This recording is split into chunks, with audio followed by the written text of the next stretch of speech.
Environment creates and shapes experience. Create a sacred space, a super sacred space today. We're going to hop into the super framework.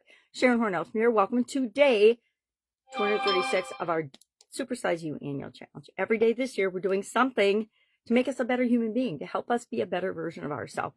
It's a little thing most days. Some days it's a little bit bigger than others, depending on us, right?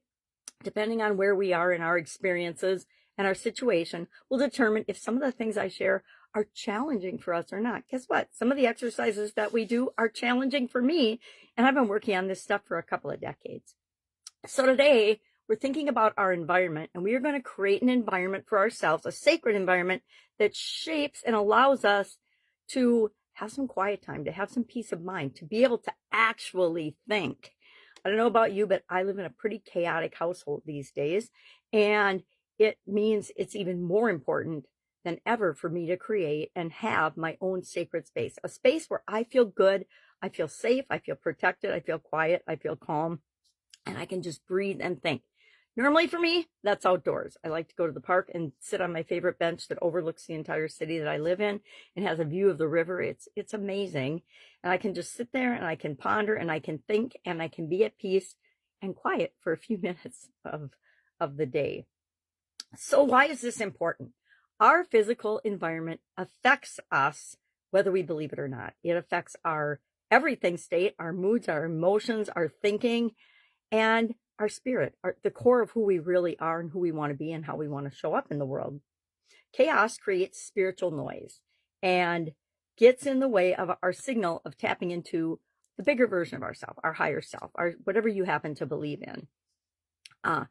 Creating a sacred space actually honors that, and it creates connection to the bigger version of ourselves, the one with the ideas of how to create what it is that we want in our life, the one that has ideas about how to change things that aren't really perfect for us yet, or to create things the way we want them versus just going with the flow of how things happen to show up in our life.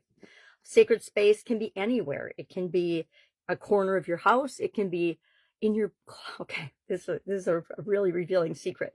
I had a really awesome closet in my old house and a not great relationship with my ex-husband. And so my closet was like my little sanctuary where I could go, pretend to be looking for clothes or an outfit for the day, and just have a few minutes to myself, a sacred space where nobody was going to come in there and bother me. Even the kids didn't really usually come into my closet. Anyway, I just thought of that. That just popped into my head. But that was my safe, sacred space, was a part of my closet. So it might be a closet in your house. It might be the pantry. I know people that will go hide in the pantry just for a couple of minutes of peace. So whatever works for us it's important that we do. Nowadays, I just step outside, and on our front porch, I have a little cozy spot set up where I can just sit and breathe, experience the sunshine, the fresh air, and a little bit of nature. So pick something and somewhere that works for you and create a space like that. In my office, I have a space like that too. I create little spaces like that all over the place. Because guess what? I never know when I'm going to need a little attitude adjustment or an opportunity to reset what I'm thinking about or how I'm thinking about something.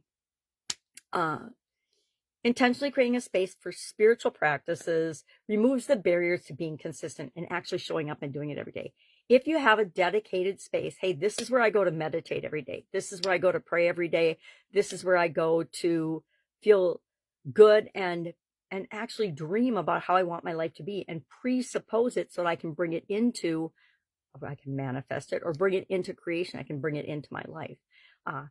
We should never underestimate the power of our imagination. Our imagination creates everything. It can create things in a good way. It can create things in a bad way. So be careful what you're thinking. It's really easy to get sucked into the negativity that swirls around us sometimes.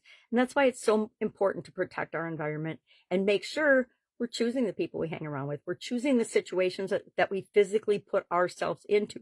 We're choosing what we feed our brain and our attention and what we pay attention to.